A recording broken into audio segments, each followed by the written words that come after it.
श्रीमद्भगवत गीता अथ प्रथमो अध्यायः।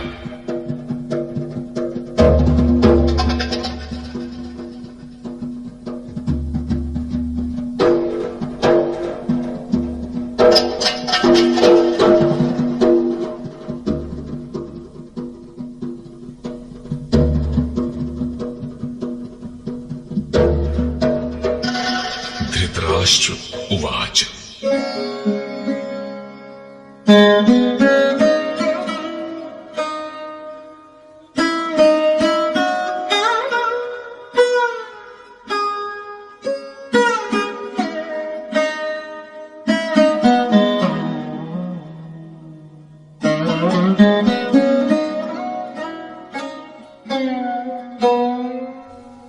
धर्मक्षेत्रे कुरुक्षेत्रे समवेता युयुत्सवः मामकाः पाण्डवाश्चैव किमकुर्वत संजय।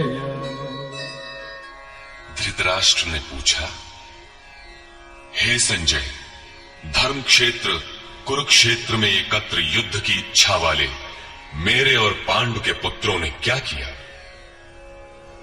अज्ञान रूपी धृतराष्ट्र और संयम रूपी संजय। अज्ञान मन के अंतराल में रहता है। अज्ञान से आवृत मन धृतराष्ट्र जन्मांध है, किंतु संयम रूपी संजय के माध्यम से ये देखता है, सुनता है। वो समझता है कि परमात्मा ही सत्य है। फिर भी जब तक इससे उत्पन्न मोह रूपी दुर्योधन जीवित है, इसकी दृष्टि सदैव कौरवों पर रहती है, विकारों पर ही रहती है। धर्म एक क्षेत्र है। जब हृदय देश में दैवी संपत्ति का बाहुल्य होता है तो ये शरीर धर्म क्षेत्र बन जाता है, और जब इसमें आसुरी संपत्ति का बाहुल्य होता है तो ये शरीर कुरुक्षेत्र बन जाता है।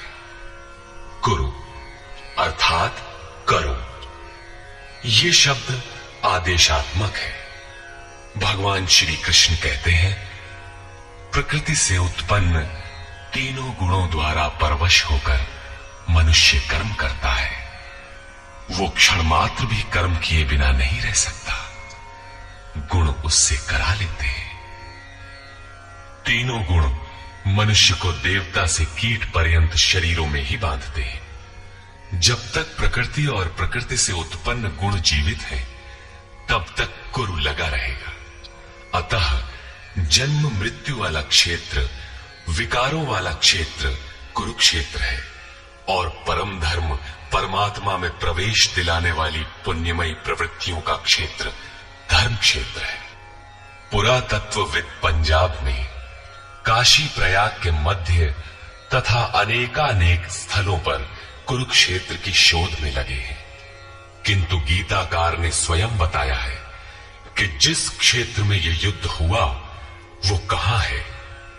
इदं शरीरम कौन्तेय क्षेत्र मित्यभिधीयते।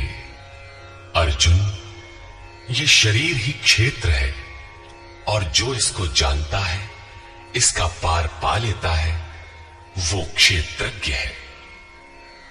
आगे इन्होंने क्षेत्र का विस्तार बताया, जिसमें 10 इंद्रियां, मन, बुद्धि, अहंकार, 5 विकार और 3 गुणों का वर्णन है। शरीर ही क्षेत्र है। एक अखाड़ा है। इसमें लड़ने वाली प्रवृत्तियां 2 हैं, दैवी संपद और आसुरी संपद। पांडु की संतान और धृतराष्ट्र की संतान सजातीय और विजातीय प्रवृत्तियां। अनुभवी महापुरुष की शरण जाने पर इन दोनों प्रवृत्तियों में संघर्ष का सूत्रपात होता है। ये क्षेत्र क्षेत्रज्ञ का संघर्ष है, और यही वास्तविक युद्ध है। विश्व युद्धों से इतिहास भरा पड़ा है, किंतु उनमें जीतने वालों को भी शाश्वत विजय नहीं मिलती। ये तो आपसी बदले हैं। प्रकृति का सर्वथा शमन करके प्रकृति से परे की सत्ता का दिग्दर्शन करना और उसमें प्रवेश पाना ही वास्तविक विजय है। यही एक ऐसी विजय है जिसके पीछे हार नहीं है। यही मुक्ति है जिसके पीछे जन्म मृत्यु का बंधन नहीं है। इस प्रकार अज्ञान से आच्छादित प्रत्येक मन संयम के द्वारा जानता है कि क्षेत्र क्षेत्रज्ञ के युद्ध में क्या हुआ। अब जैसा जिसके संयम का उत्थान है, वैसे वैसे उसे दृष्टि आती जाएगी। संजय उवाच। दृष्ट्वा तु पाण्डवानीकम् व्यूढम् दुर्योधनस्तदा आचार्यमुपसंगम्य राजा वचनमब्रवीत्। उस समय राजा दुर्योधन ने व्यूह रचना युक्त पांडवों की सेना को देखकर द्रोणाचार्य के पास जाकर ये वचन कहा। द्वैत के आचरण ही द्रोणाचार्य है। जब जानकारी हो जाती है कि हम परमात्मा से अलग हो गए हैं, वहां उसकी प्राप्ति के लिए तड़प पैदा हो जाती है। तभी हम गुरु की तलाश में निकलते हैं। दोनों प्रवृत्तियों के बीच यही प्राथमिक गुरु है। यद्यपि बाद के सद्गुरु योगेश्वर श्री कृष्ण होंगे, जो योग की स्थिति वाले होंगे। राजा दुर्योधन आचार्य के पास जाता है। मोह रूपी दुर्योधन। मोह संपूर्ण व्याधियों का मूल है। राजा है। दुर्योधन दुर अर्थात दूषित, योधन अर्थात वह धन। आत्मिक संपत्ति ही स्थिर संपत्ति है। उसमें जो दोष उत्पन्न करता है वो है मोह। ये प्रकृति की ओर खींचता है और वास्तविक जानकारी के लिए प्रेरणा भी प्रदान करता है। मोह है तभी तक पूछने का प्रश्न भी है, अन्यथा सभी पूर्ण ही हैं। अतः व्यूह रचना युक्त पांडवों की सेना को देखकर, अर्थात पुण्य से प्रवाहित सजातीय वृत्तियों को संगठित देखकर, मोह रूपी दुर्योधन ने गुरु द्रोण के पास जाकर यह कहा। पश्यैतां पाण्डुपुत्राणाम् आचार्य महतीं चमू व्यूढां द्रुपदपुत्रेण तव शिष्येण धीमता। हे आचार्य, आपके बुद्धिमान शिष्य द्रुपद पुत्र धृष्टद्युम्न द्वारा व्यूहाकार खड़ी की हुई पांडु पुत्रों की इस भारी सेना को देखिए।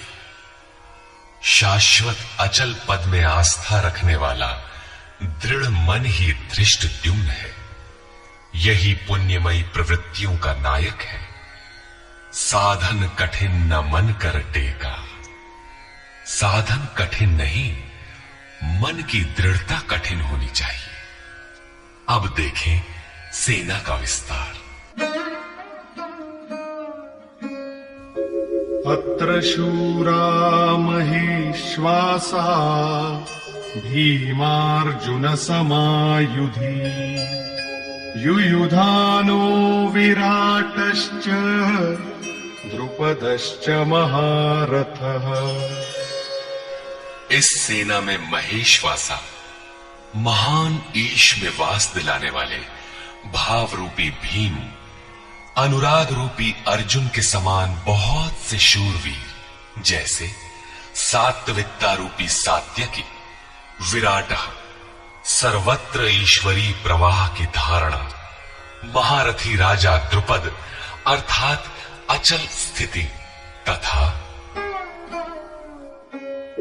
धृष्टकेतुश्चेकितानः काशीराजश्च वीर्यवान् पुरुजित कुंती भोजश्च शैव्यश्च नरपुंगवः।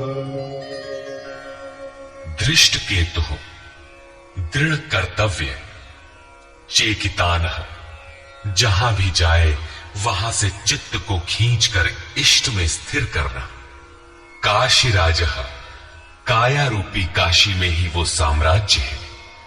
पुरजित स्थूल, सूक्ष्म और कारण शरीरों पर विजय दिलाने वाला पुरजित।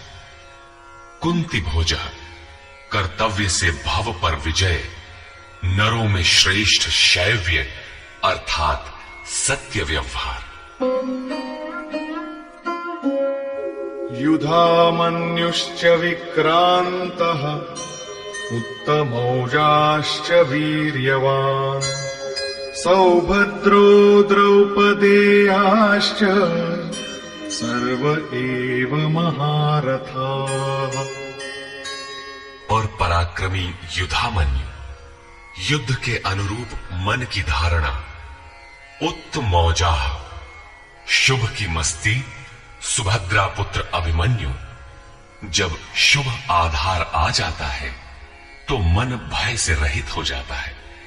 ऐसा शुभ आधार से उत्पन्न अभय मन, ध्यान रूपी द्रौपदी के पांचों पुत्र वात्सल्य, लावण्य, सौम्यता, स्थिरता, सहृदयता, सब के सब महारथी हैं। साधन पथ पर संपूर्ण योग्यता के साथ चलने की क्षमताएं हैं। इस प्रकार दुर्योधन ने पांडव पक्ष के 15-20 नाम गिनाए, जो दैवी संपद के महत्वपूर्ण अंग हैं।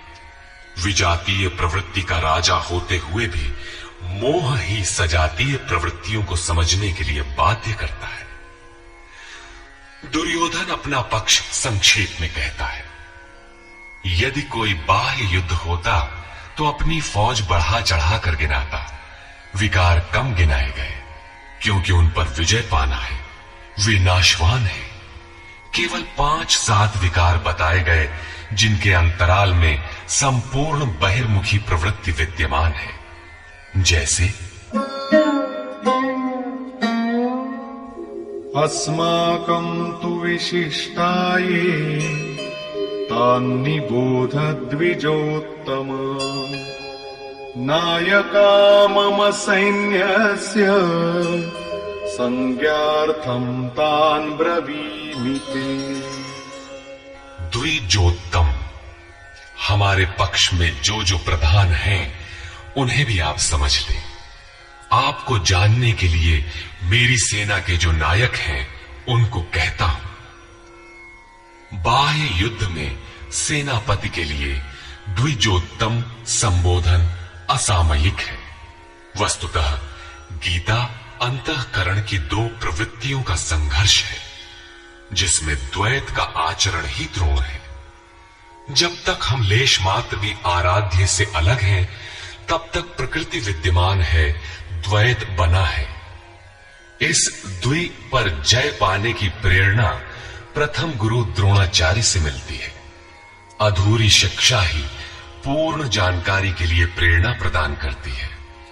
वो पूजा स्थली नहीं, वहां शौर्य सूचक संबोधन होना चाहिए। विजातीय प्रवृत्ति के नायक कौन कौन है?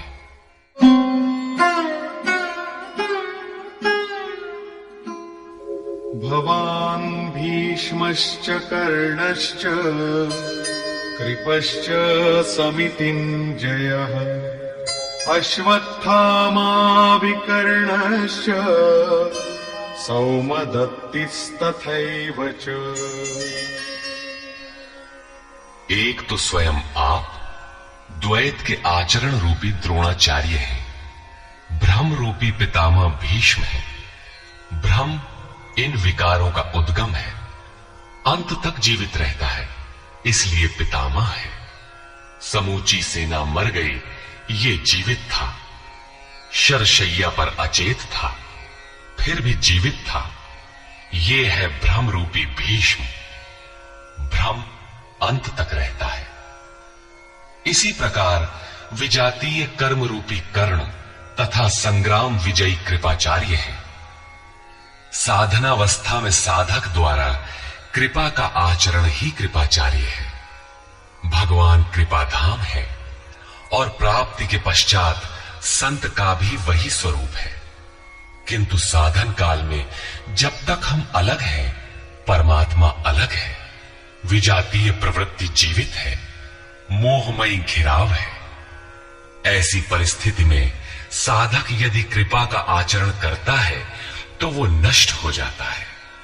सीता ने दया की तो कुछ काल लंका में प्रायश्चित करना पड़ा। विश्वामित्र दयार्द्र हुए, पतित होना पड़ा। योग सूत्रकार महर्षि पतंजलि भी यही कहते हैं, ते समाधा वुपसर्गा व्युत्थाने सिद्धयः। व्युत्थान काल में सिद्धियां प्रकट होती हैं, वे वास्तव में सिद्धियां हैं, किंतु कैवल्य प्राप्ति के लिए उतनी ही बड़ी विघ्न है जितने काम, क्रोध, लोभ, मोह इत्यादि। गोस्वामी तुलसीदास का भी यही निर्णय है। माया अनेक विघ्न करती है, रिद्धियां प्रदान करती है, यहां तक कि सिद्ध बना देती है। ऐसी अवस्था वाला साधक बगल से निकल भर जाए, मरणासन रोगी भी जी उठेगा। वो भले ठीक हो जाए, किंतु साधक उसे अपनी देन मान बैठे तो नष्ट हो जाएगा। एक रोगी के स्थान पर हजारों रोगी घेर लेंगे, भजन चिंतन का क्रम अवरुद्ध हो जाएगा और उधर बहकते बहकते प्रकृति का बाहुल्य हो जाएगा। यदि लक्ष्य दूर है और साधक कृपा करता है तो कृपा का अकेला आचरण ही समितिंजय समूची सेना को जीत लेगा। इसलिए साधक को पूर्ति पर्यंत इससे सतर्क रहना चाहिए। दया बिनु संत कसाई, दया करी तो आफत आई। लेकिन अधूरी अवस्था में यह विजातीय प्रवृत्ति का दुर्धर्ष योद्धा है।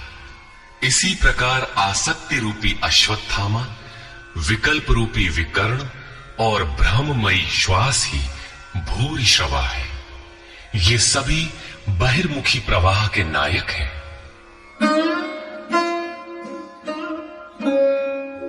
अन्ये च बहवः शूराः मदर्थे त्यक्तजीविताः नानाशस्त्र प्रहरणाः सर्वे युद्धविशारदाः।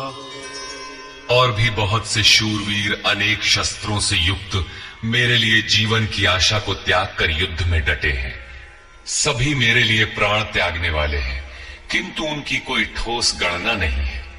अब कौन सी सेना किन भावों द्वारा सुरक्षित है, इस पर कहते हैं, अपर्याप्तम् तदस्माकम् बलम् भीष्माभिरक्षितम् पर्याप्तम् त्विदमेतेषाम् बलम् भीमाभिरक्षितम्। भीष्म द्वारा रक्षित हमारी सेना सब प्रकार से अजेय है और भीम द्वारा रक्षित इन लोगों की सेना जीतने में सुगम है। पर्याप्त और अपर्याप्त जैसे श्लिष्ट शब्द का प्रयोग दुर्योधन की आशंका को व्यक्त करता है। अतः देखना है कि भीष्म कौन सी सत्ता है जिस पर कौरव निर्भर करते हैं, तथा भीम कौन सी सत्ता है जिस पर दैवी संपद संपूर्ण पांडव निर्भर है। दुर्योधन अपनी व्यवस्था देता है कि अयनेषु च सर्वेषु यथा भागमवस्थिताः भीष्ममेवाभिरक्षन्तु भवन्तः सर्व एव हि। इसलिए सब मोर्चों पर अपनी अपनी जगह स्थित रहते हुए आप लोग सबके सब भीष्म की ही सब ओर से रक्षा करें। यदि भीष्म है तो हम अजेय हैं, इसलिए आप पांडवों से न लड़कर केवल भीष्म की ही रक्षा करें। कैसा योद्धा है भीष्म, जो स्वयं अपनी रक्षा नहीं कर पा रहा है, कौरवों को उसकी रक्षा व्यवस्था करनी पड़ रही है। ये कोई बाह्य योद्धा नहीं, भ्रम ही भीष्म है। जब तक भ्रम जीवित है तब तक विजातीय प्रवृत्तियां कौरव अजेय है। अजेय का ये अर्थ नहीं कि जिसे जीता ही ना जा सके, बल्कि अजेय का अर्थ दुर्जय है, जिसे कठिनाई से जीता जा सकता हो। महा अजय संसार रिपु, जीत सकई सो वीर। यदि भ्रम समाप्त हो जाए तो अविद्या अस्तित्वहीन हो जाए। मोह इत्यादि जो आंशिक रूप से बचे भी हैं, शीघ्र ही समाप्त हो जाएंगे। भीष्म की इच्छा मृत्यु थी।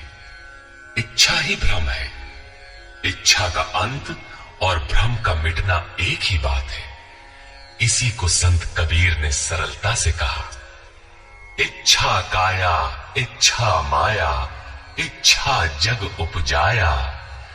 कह कबीर जे इच्छा विवर्जित, ताका पार न पाया। जहां भ्रम नहीं होता वो अपार और अव्यक्त है। इस शरीर के जन्म का कारण इच्छा है। इच्छा ही माया है और इच्छा ही जगत की उत्पत्ति का कारण है। सो कामयत तदैक्षत बहुश्याम प्रजायेय इति।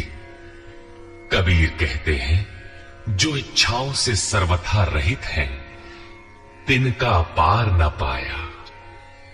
वे अपार अनंत असीम तत्वों में प्रवेश पा जाते हैं। यो कामो निष्काम, आप्त काम आत्म कामो, न तस्य प्राणा उत्क्रामंति, ब्रह्म व सन ब्रह्माप्येति। जो कामनाओं से रहित आत्मा में स्थिर आत्म स्वरूप है, उसका कभी पतन नहीं होता। वो ब्रह्म के साथ एक हो जाता है। आरंभ में इच्छाएं अनंत होती है और अंततो गत्वा परमात्म प्राप्ति की इच्छा शेष रहती है। जब यह इच्छा भी पूरी हो जाती है, तब इच्छा भी मिट जाती है। यदि उससे भी बड़ी कोई वस्तु होती तो आप उसकी इच्छा अवश्य करते। जब उससे आगे कोई वस्तु है ही नहीं, तो इच्छा किसकी होगी? जब प्राप्त होने योग्य कोई वस्तु अप्राप्त न रह जाए, तो इच्छा भी समूल नष्ट हो जाती है और इच्छा के मिटते ही भ्रम का सर्वथा अंत हो जाता है। यही भीष्म की इच्छा मृत्यु है। भीम द्वारा रक्षित इन लोगों की सेना जीतने में सुगम है। भाव रूपी भीम, भावे विद्यते देवः। भाव में वो क्षमता है कि अविदित परमात्मा भी विदित हो जाता है। भाववस्य भगवान, सुख निधान करुणा अयन। श्री कृष्ण ने इसे श्रद्धा कहकर संबोधित किया है। भाव में वो क्षमता है कि भगवान को भी वश में कर लेता है। भाव से ही संपूर्ण पुण्यमयी प्रवृत्ति का विकास है। ये पुण्य का संरक्षक है तो इतना बलवान कि परम देव परमात्मा को संभव बनाता है, किंतु साथ ही इतना कोमल भी है कि आज भाव है तो कल अभाव में बदलते देर नहीं लगती। इष्ट में लेश मात्र भी त्रुटि प्रतीत होने पर भाव डगमगा जाता है। पुण्यमयी प्रवृत्ति विचलित हो उठती है, इष्ट से संबंध टूट जाता है। इसलिए भीम द्वारा रक्षित इन लोगों की सेना जीतने में सुगम है। महर्षि पतंजलि का भी यही निर्णय है। स तु दीर्घ काल नैरंतर्य सत्कारा सेवितो दृढ़ भूमि है। दीर्घ काल तक निरंतर श्रद्धा भक्ति पूर्वक किया हुआ साधन ही दृढ़ हो पाता है।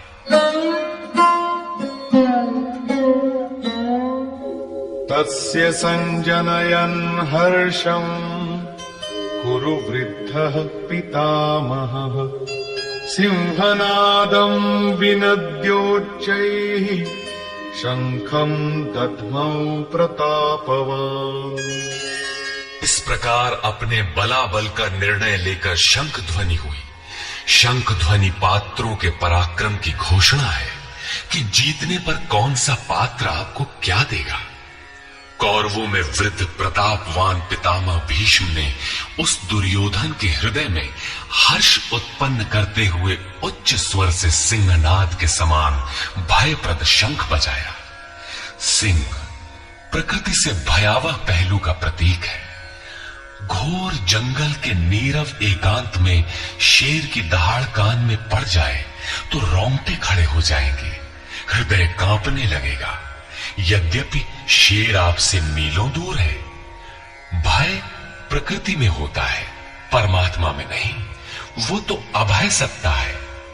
भ्रम रूपी भीष्म यदि विजयी होता है तो प्रकृति के जिस भयारण्य में आप हैं उससे भी अधिक भय के आवरण में बांध देगा। भय की एक परत और बढ़ जाएगी, भय का आवरण घना हो उठेगा। ये भ्रम इसके अतिरिक्त और कुछ नहीं दे सकेगा। अतः प्रकृति से निवृत्ति ही गंतव्य का मार्ग है। संसार में प्रवृत्ति तो भवाटवी है, घोर अंधकार की छाया है। इसके आगे कौरवों की कोई घोषणा नहीं है।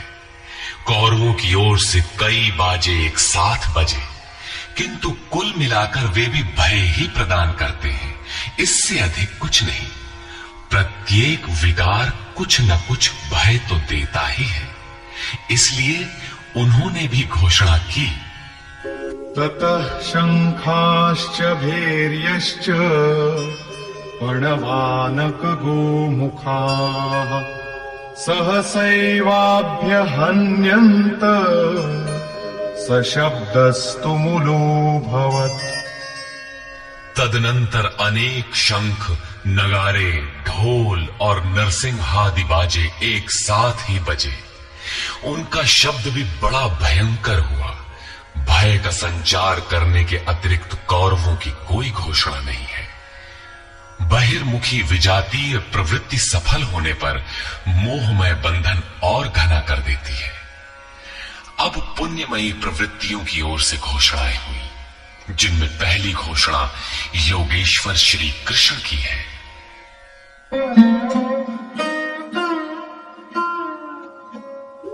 ततः श्वेतैर्हयैर्युक्ते महती स्यन्दने स्थितौ माधव पाण्डवश्चैव दिव्यौ शंखौ प्रदध्मतु। इसके उपरांत श्वेत घोड़ों से युक्त, जिनमें लेश मात्र कालिमा दोष नहीं है, श्वेत सात्विक निर्मलता का प्रतीक है। महति स्यन्दने, महान रथ पर बैठे हुए योगेश्वर श्री कृष्ण और अर्जुन ने भी अलौकिक शंख बजाए। अलौकिक का अर्थ है लोकों से परे। मृत्युलोक, देवलोक, ब्रह्मलोक, जहां तक जन्म मरण का भय है, उन समस्त लोकों से परे पारलौकिक, पारमार्थिक स्थिति प्रदान करने की घोषणा योगेश्वर श्री कृष्ण की है। सोने चांदी काठ का रथ नहीं, रथ अलौकिक, शंख अलौकिक, अतः घोषणा भी अलौकिक ही है। लोकों से परे एकमात्र ब्रह्म है, सीधा उससे संपर्क स्थापित कराने की घोषणा है। पांचजन्यम् ऋषिकेशो देवदत्तम् धनञ्जयः पौण्ड्रम् दध्मौ महाशङ्खम् भीमकर्मावृकोदरः।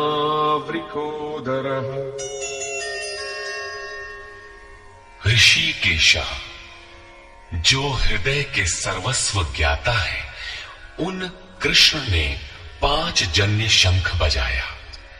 पांचों ज्ञानेंद्रियों को पंच तन्मात्राओं शब्द, स्पर्श, रूप, रस, गंध के रसों से समेटकर अपने जन भक्त की श्रेणी में ढालने की घोषणा की। विकराल रूप से बहकती हुई इंद्रियों को समेटकर उन्हें अपने सेवक की श्रेणी में खड़ा कर देना हृदय से प्रेरक सद्गुरु की देन है। श्री कृष्ण एक योगेश्वर सद्गुरु थे। शिष्यस्ते हम, भगवन मैं आपका शिष्य हूं। बाह्य विषय वस्तुओं को छोड़कर ध्यान में इष्ट के अतिरिक्त दूसरा न देखें, दूसरा न सुने, न दूसरे का स्पर्श करें। ये सद्गुरु के अनुभव संचार पर निर्भर करता है। देवदत्तम धनंजय, दैवी संपत्ति को अधीन करने वाला अनुराग ही अर्जुन है।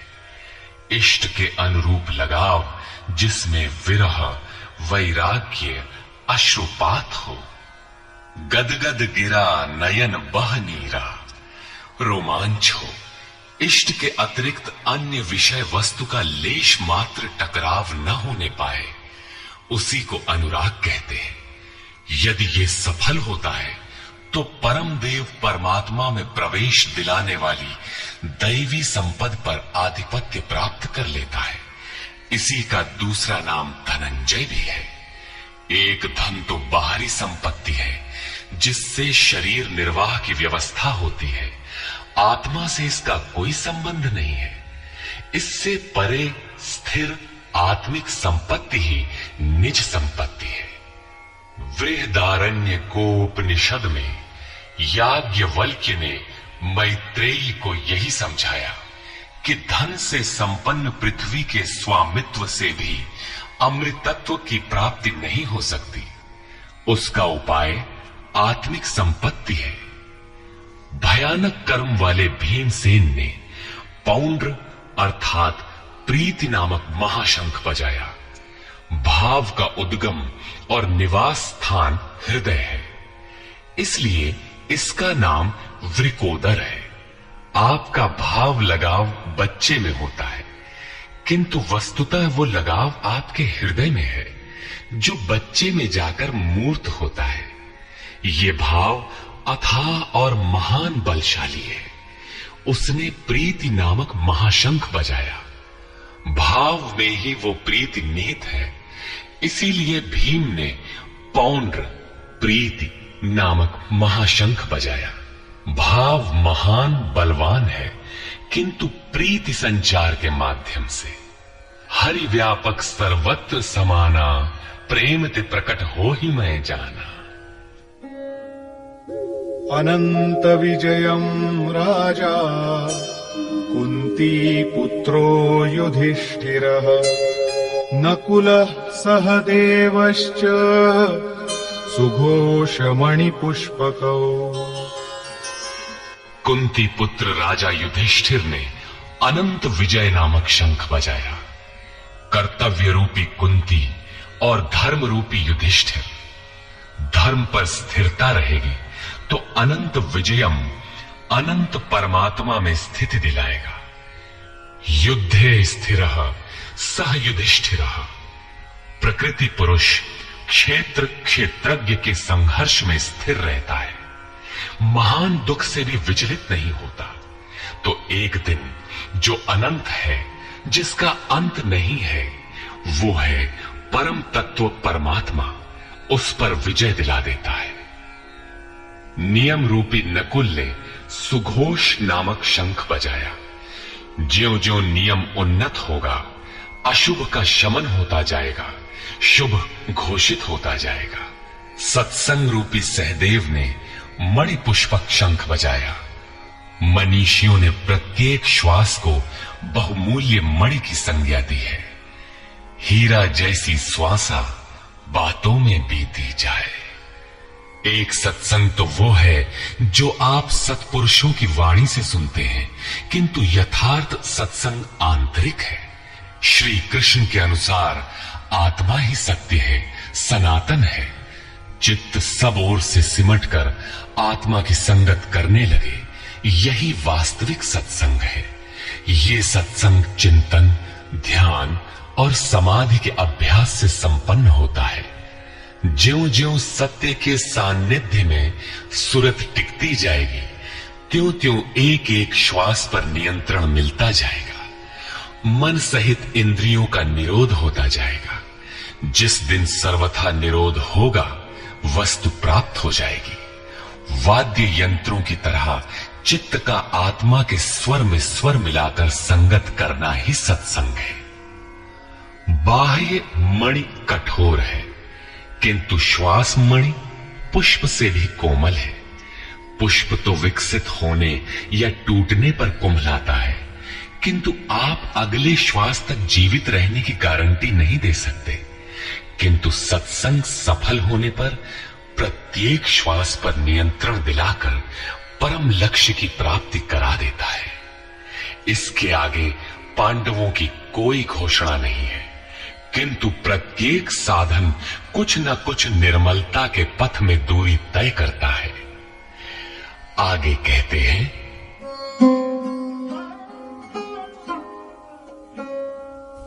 काश्यश्च परमेश्वासः शिखण्डी च महारथः धृष्टद्युम्नो विराटश्च सात्यकिश्चापराजितः। काया रूपी काशी। पुरुष जब सब ओर से मन सहित इंद्रियों को समेटकर काया में ही केंद्रित करता है तो परमेश्वासः परम ईश में वास का अधिकारी हो जाता है। परम ईश में वास दिलाने में सक्षम काया ही काशी है।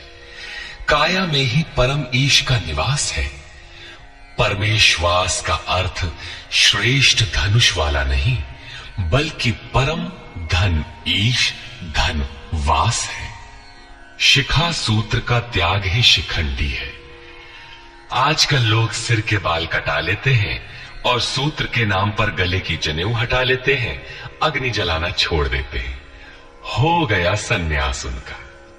नहीं, वस्तुतः शिखा लक्ष्य का प्रतीक है जिसे आपको पाना है, और सूत्र है संस्कारों का।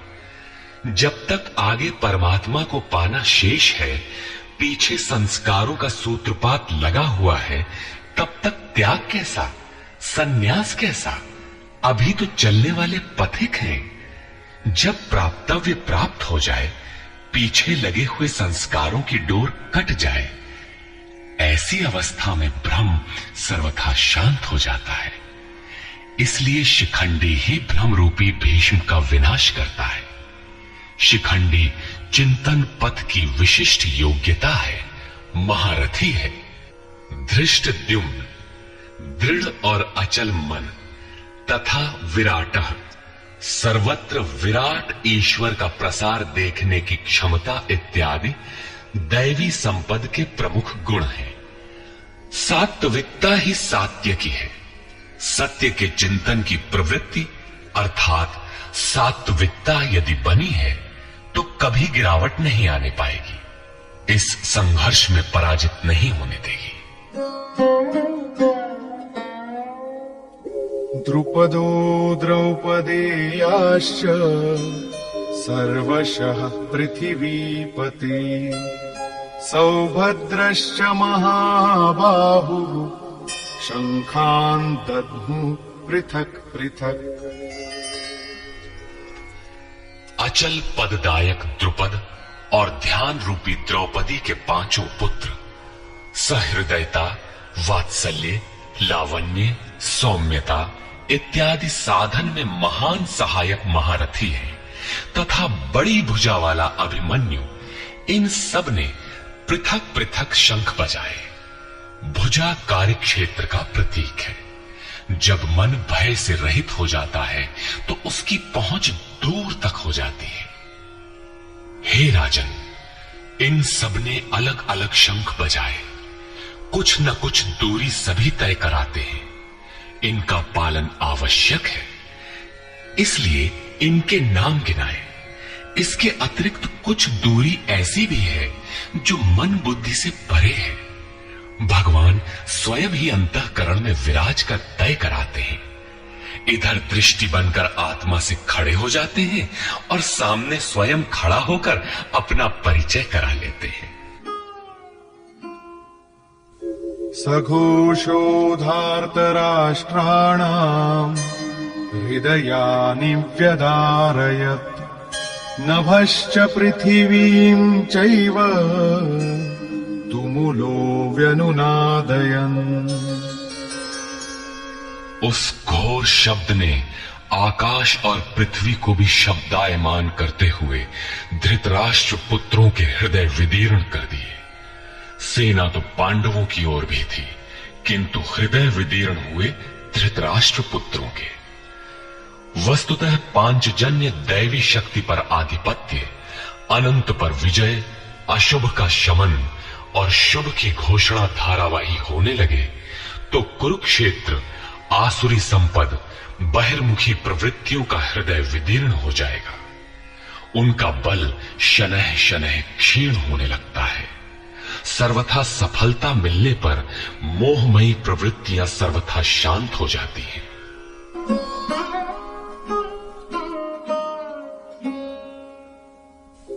अथ व्यवस्थितान् दृष्ट्वा धार्तराष्ट्रान् कपिध्वजः प्रवृत्ते शस्त्रसम्पाते धनुरुद्यम्य पाण्डवः ऋषिकेशं तदा वाक्यम् इदमाह महीपते सेनयोरुभयोर्मध्ये रथं स्थापयमेच्युत। संयम रूपी संजय ने अज्ञान से आवृत मन को समझाया कि हे राजन, उसके उपरांत कपिध्वजा, वैराग्य रूपी हनुमान, वैराग्य ही ध्वज है जिसका, ध्वज राष्ट्र का प्रतीक माना जाता है। कुछ लोग कहते हैं ध्वजा चंचल थी, इसलिए कपिध्वज कहा गया, किंतु नहीं, यहां कपि साधारण बंदर नहीं, स्वयं हनुमान थे, जिन्होंने मान अपमान का हनन किया था। सममान निरादर आदरहीन। प्रकृति की देखी सुनी वस्तुओं से, विषयों से राग का त्याग ही वैराग्य है।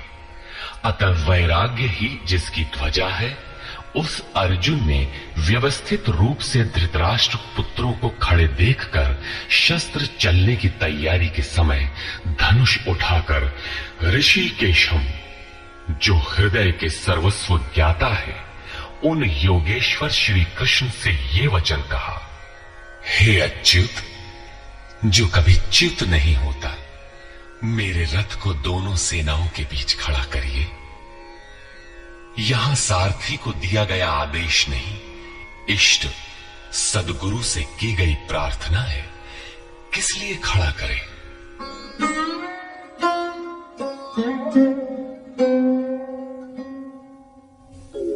यावदेतान्निरीक्ष्येऽहम् योद्धुकामानवस्थितान् कैर्मया सह योद्धव्यम् अस्मिन् रणसमुद्यमे। जब तक मैं इन स्थित हुए युद्ध की कामना वालों को अच्छी प्रकार देख न लूं कि इस युद्ध के उद्योग में मुझे किन किन के साथ युद्ध करना योग्य है, इस युद्ध व्यापार में मुझे किन किन के साथ युद्ध करना है। योत्स्यमानानवेक्ष्येऽहम् य एतेऽत्र समागताः धार्तराष्ट्रस्य दुर्बुद्धेर्युद्धे प्रियचिकीर्षवः। दुर्बुद्धि दुर्योधन का युद्ध में कल्याण चाहने वाले जो जो ये राजा लोग इस सेना में आए हैं, उन युद्ध करने वालों को मैं देखूंगा, इसलिए खड़ा करें। मोह रूपी दुर्योधन, मोहमयी प्रवृत्तियों का कल्याण चाहने वाले जो जो राजा इस युद्ध में आए हैं, उनको मैं देख लूं। संजय उवाच।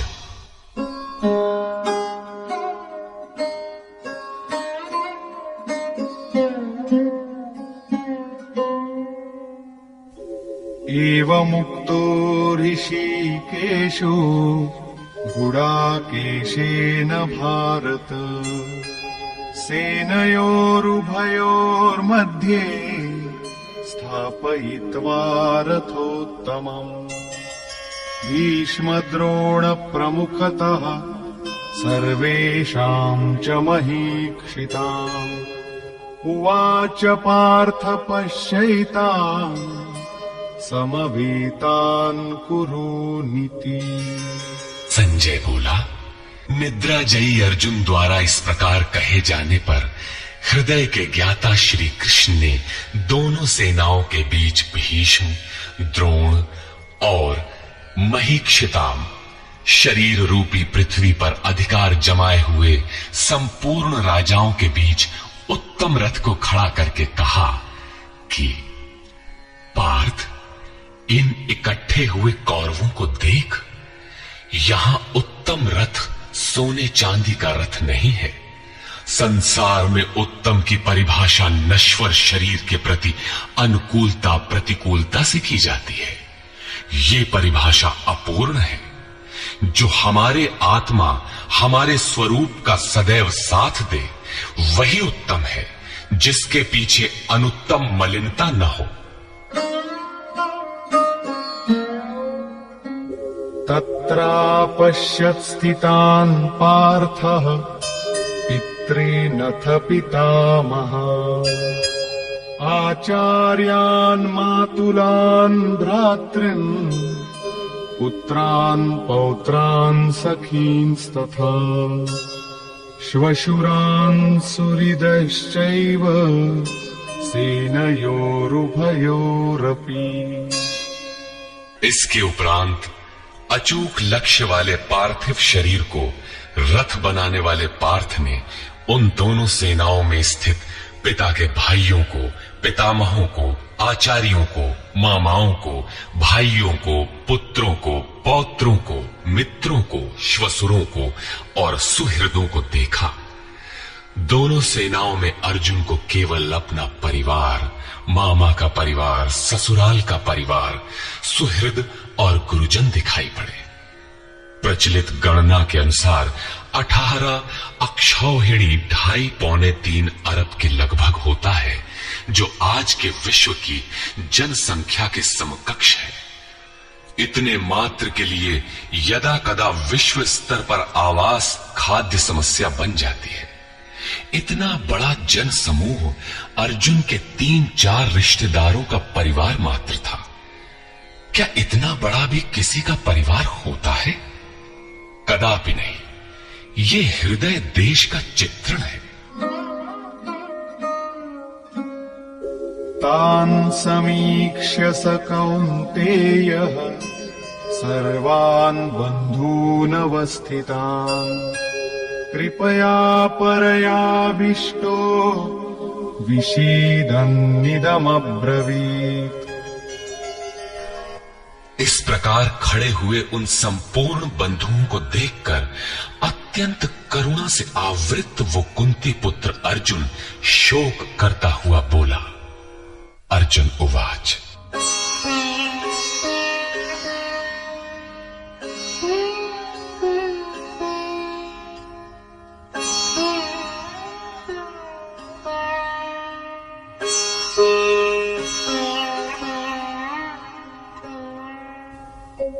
दृष्ट्वेमं स्वजनं कृष्ण युयुत्सुं समुपस्थितम् सीदन्ति मम गात्राणि मुखं च परिशुष्यति वेपथुश्च शरीरे मे रोमहर्षश्च जायते। हे कृष्ण, इस युद्ध की इच्छा वाले खड़े हुए स्वजन समुदाय को देखकर मेरे अंग शिथिल हुए जाते हैं, मुख सूखा जाता है और मेरे शरीर में कंप तथा रोमांच हो रहा है। इतना ही नहीं,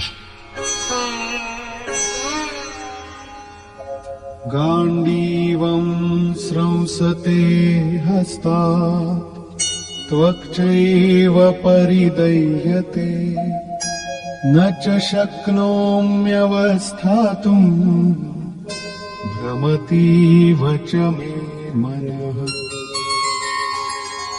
हाथ से गांडीव गिरता है, त्वचा भी जल रही है।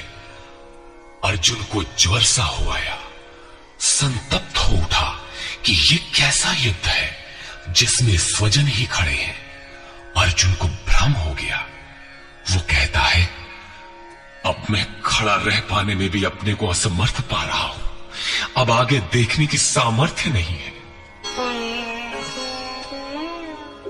निमित्तानि च पश्यामि विपरीतानि केशव न च श्रेयोऽनुपश्यामि हत्वा स्वजनमाहवे।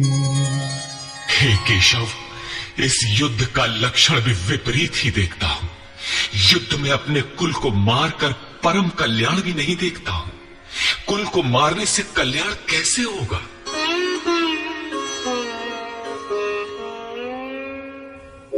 न कांक्षे विजयं कृष्ण न च राज्यं सुखानि च किन्नो राज्येन गोविन्द किं भोगैर्जीवितेन वा। संपूर्ण परिवार युद्ध के मुहाने पर है। इन्हें युद्ध में मारकर विजय से मिलने वाला राज्य और राज्य से मिलने वाला सुख अर्जुन को नहीं चाहिए। वो कहता है, हे श्री कृष्ण, मैं विजय नहीं चाहता, राज्य तथा सुख भी नहीं चाहता। हे गोविंद, हमें राज्य या भोग अथवा जीवन से भी क्या प्रयोजन है? क्यों?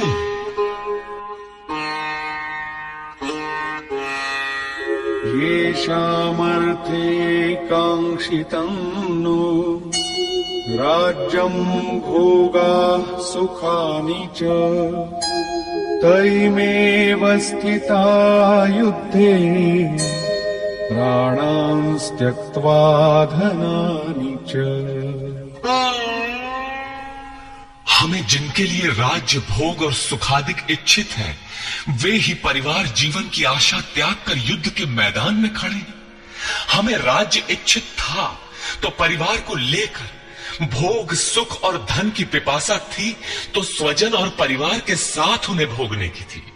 किंतु जब सब के सब प्राणों की आशा त्याग कर खड़े हैं तो मुझे सुख राज्य या भोग नहीं चाहिए। ये सब इन्हीं के लिए प्रिय थे। इनसे अलग होने पर हमें इनकी आवश्यकता नहीं है। जब तक परिवार रहेगा तब तक ये वासनाएं भी रहती हैं। झोपड़ी में रहने वाला भी अपने परिवार, मित्र और स्वजन को मारकर विश्व का साम्राज्य स्वीकार नहीं करेगा। अर्जुन यही कहता है कि हमें भोग प्रिय थे, विजय प्रिय थी, किंतु जिनके लिए थी, जब वे ही नहीं रहेंगे तो भोगों से क्या प्रयोजन? इस युद्ध में मारना किसे है?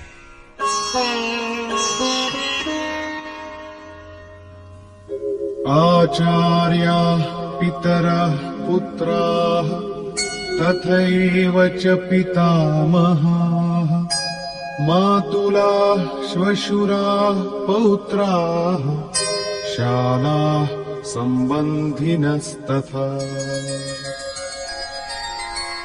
इस युद्ध में ताऊ, चाचे, लड़के और इसी प्रकार दादा, मामा, श्वसुर, पोते, साले तथा समस्त संबंधी ही हैं।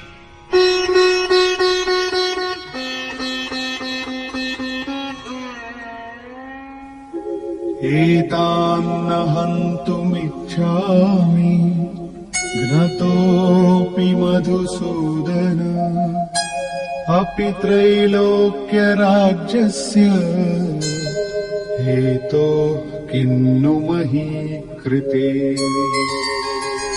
हे मधुसूदन, मुझे मारने पर भी अथवा 3 लोक के राज्य के लिए भी मैं इन सबको मारना नहीं चाहता। फिर पृथ्वी के लिए कहना ही क्या? 18 अक्षौहिणी सेना में अर्जुन को अपना परिवार ही दिखाई पड़ा। इतने अधिक स्वजन वास्तव में क्या हैं? वस्तुतः अनुराग ही अर्जुन है। भजन के आरंभ में प्रत्येक अनुरागी के समक्ष यही समस्या रही है। सभी चाहते हैं कि हम भजन करें, उस परम सत्य को पालें, किंतु किसी अनुभवी सद्गुरु के संरक्षण में कोई अनुरागी जब क्षेत्रज्ञ के संघर्ष को समझता है कि हमें किन से लड़ना है, तो वो हताश हो जाता है। वो चाहता है कि हमारे पिता का परिवार, ससुराल का परिवार, मामा का परिवार, सुहृद, मित्र और गुरुजन साथ रहे, सभी सुखी रहें और इन सब की व्यवस्था करते हुए हम परमात्म स्वरूप की प्राप्ति भी कर लें। किंतु जब वो समझता है कि आराधना में अग्रसर होने के लिए परिवार छोड़ना होगा, इन संबंधों का मोह समाप्त करना होगा, तो वो अधीर हो उठता है। पूज्य महाराज जी कहा करते थे, मरना और साधु होना बराबर है।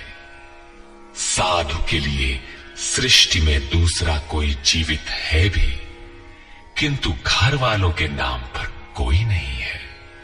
यदि कोई है तो लगाव है, मोह समाप्त कहां हुआ? जहां तक लगाव है, उसका पूर्ण त्याग, उस लगाव के अस्तित्व मिटने पर ही उसकी विजय है। इन संबंधों का प्रसार ही तो जगत है, अन्यथा जगत में हमारा क्या है? तुलसीदास कहे चिद विलास जग बूझत बूझत बूझ है। मन का प्रसार ही जगत है। योगेश्वर कृष्ण ने भी मन के प्रसार को ही जगत कहकर संबोधित किया। जिसने इसके प्रभाव को रोक लिया, उसने चराचर जगत ही जीत लिया। इहैव तैर्जितः सर्गो येषां साम्ये स्थितम मनः। केवल अर्जुन अधीर था ऐसी बात नहीं है। अनुराग सबके हृदय में है। प्रत्येक अनुरागी अधीर होता है, उसे संबंधी याद आने लगते हैं। पहले वो सोचता था कि भजन से कुछ लाभ होगा तो ये सब सुखी होंगे, इनके साथ रहकर उसे भोगेंगे। जब ये साथ ही नहीं रहे तो सुख लेकर क्या करेंगे? अर्जुन की दृष्टि राज्य सुख तक ही सीमित थी। वो त्रिलोकी के साम्राज्य को ही सुख की पराकाष्ठा समझता था। इसके आगे भी कोई सत्य है, इसकी जानकारी अर्जुन को अभी नहीं है। निहत्य धार्तराष्ट्रान्नः का प्रीति स्याज्जनार्दन पापमेवाश्रयेदस्मान् हत्वैतानाततायिनः। हे जनार्दन, धृतराष्ट्र के पुत्रों को मारकर भी हमें क्या प्रसन्नता होगी? जहां धृतराष्ट्र अर्थात धृष्टता का राष्ट्र है, उससे उत्पन्न मोह रूपी दुर्योधन इत्यादि को मारकर भी हमें क्या प्रसन्नता होगी? इन आतताइयों को मारकर हमें पाप ही तो लगेगा। जो जीवन यापन के तुच्छ लाभ के लिए अनीति अपनाता है, वो आतताई कहलाता है। किंतु वस्तुतः इससे भी बड़ा आतताई वो है जो आत्मा के पथ में अवरोध उत्पन्न करता है। आत्मदर्शन में बाधक काम, क्रोध, लोभ, मोह आदि का समूह ही आतताई है। तस्मान्नार्हा वयं हन्तुं धार्तराष्ट्रान् स्वबान्धवान् स्वजनं हि कथं हत्वा सुखिनः स्याम माधव। इससे हे माधव, अपने बांधव धृतराष्ट्र के पुत्रों को मारने के लिए हम योग्य नहीं हैं। स्वबांधव कैसे? वे तो शत्रु थे ना। वस्तुतः शरीर के रिश्ते अज्ञान से उत्पन्न होते हैं। ये मामा है, ससुराल है, स्वजन समुदाय है, ये सब अज्ञान ही तो है। जब शरीर ही नश्वर है तब इसके रिश्ते ही कहां रहेंगे? मोह है तभी तक सुहृद है, हमारा परिवार है, हमारी दुनिया है। मोह नहीं तो कुछ भी नहीं। इसीलिए वे शत्रु भी अर्जुन को स्वजन दिखाई पड़े। वो कहता है कि अपने कुटुंब को मारकर हम कैसे सुखी होंगे? यदि अज्ञान और मोह न रहे तो कुटुंब का अस्तित्व न हो। यह अज्ञान ज्ञान का प्रेरक भी है। भर्तृहरि, तुलसी इत्यादि अनेक महानुभावों को वैराग्य की प्रेरणा पत्नी से मिली, तो कोई सौतेली मां के व्यवहार से खिन्न होकर वैराग्य पथ पर अग्रसर हुआ दिखाई देता है।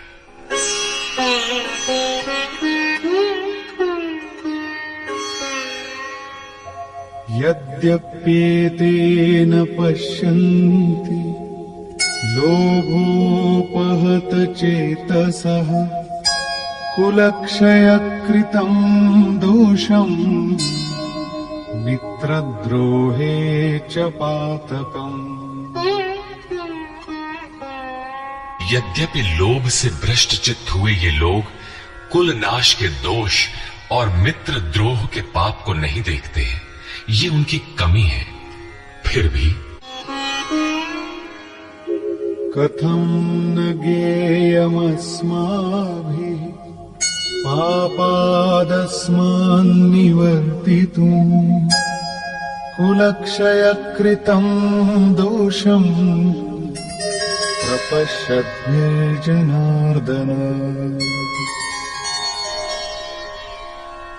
हे जनार्दन, कुल नाश से होने वाले दोषों को जानने वाले हम लोगों को इस पाप से हटने के लिए क्यों नहीं विचार करना चाहिए?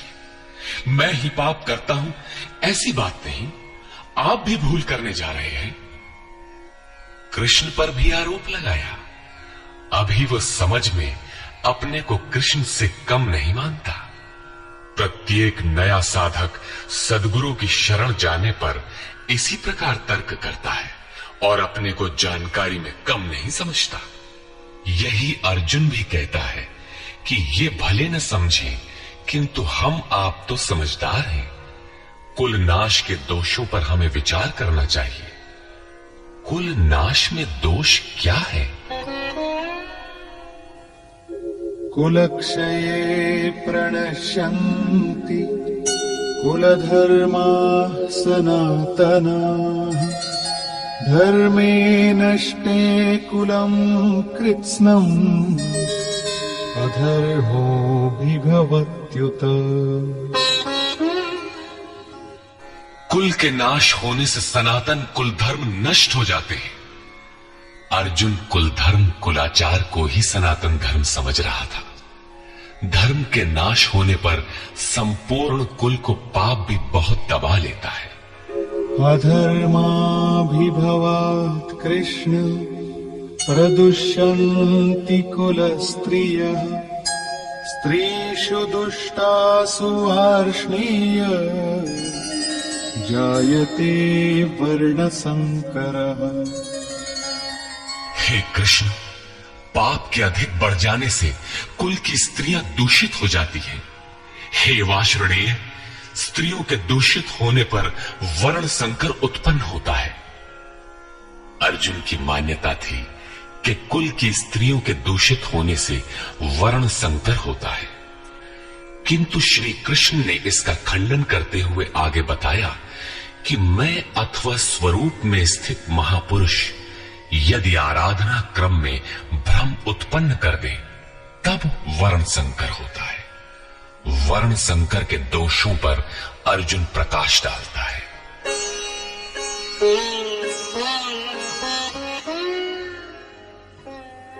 संकरो नरकायैव कुलघ्नानां कुलस्य च पतन्ति पितरो येषाम् लुप्तपिण्डोदकक्रियाः। वर्ण संकर कुल घातियों और कुल को नरक में ले जाने के लिए ही होता है। लुप्त हुई पिंड क्रिया वाले इनके पितर लोग भी गिर जाते हैं। वर्तमान नष्ट हो जाता है, अतीत के पितर गिर जाते हैं और भविष्य वाले भी गिरेंगे। इतना ही नहीं,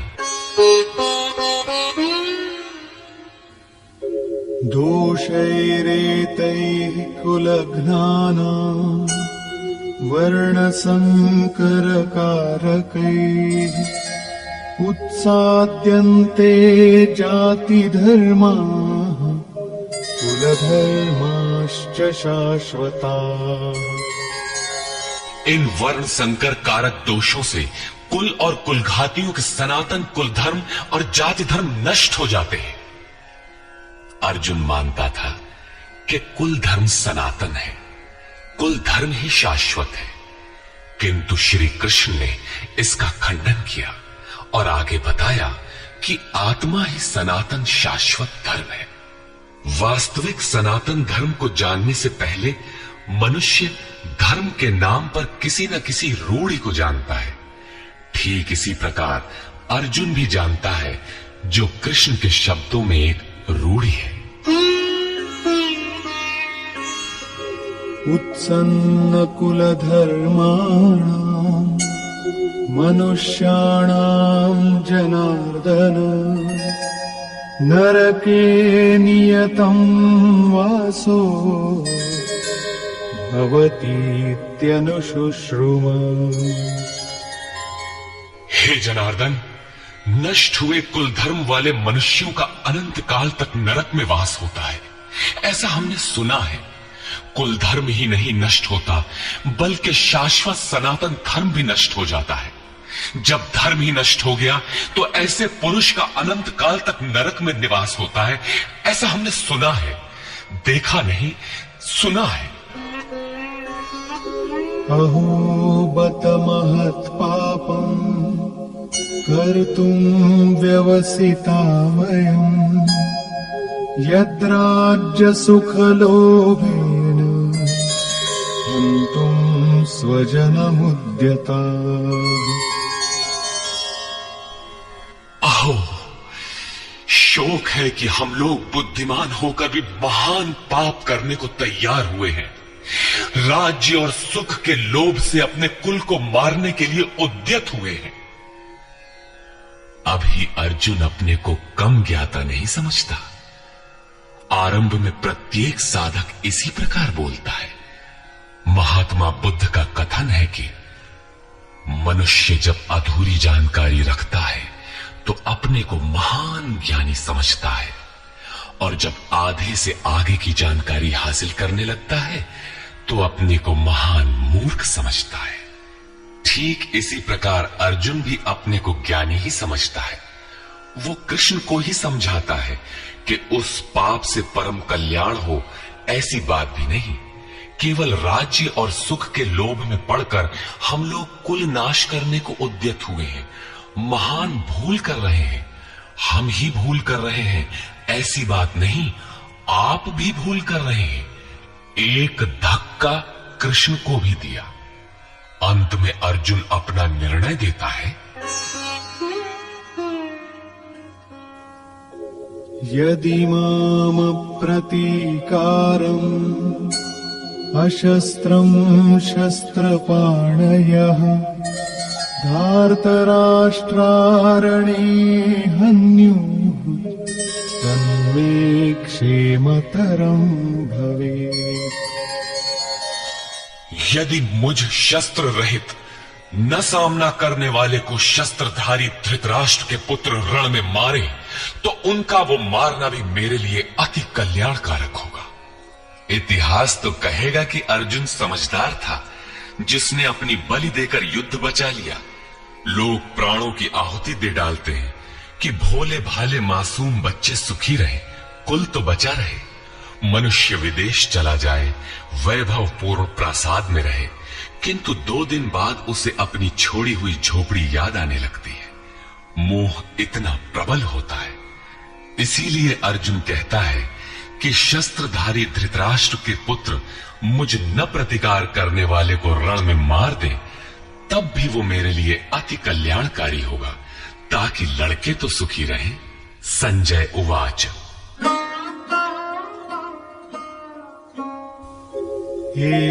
एवमुक्त्वार्जुनः संख्ये रथोपस्थ उपाविशत् विसृज्य सशरम् चापम् शोकसंविघ्नमानसः। संजय बोला कि रणभूमि में शोक से उद्विग्न मन वाला अर्जुन इस प्रकार कहकर बाण सहित धनुष को त्याग कर रथ के पिछले भाग में बैठ गया, अर्थात क्षेत्र क्षेत्रज्ञ के संघर्ष में भाग लेने से पीछे हट गया।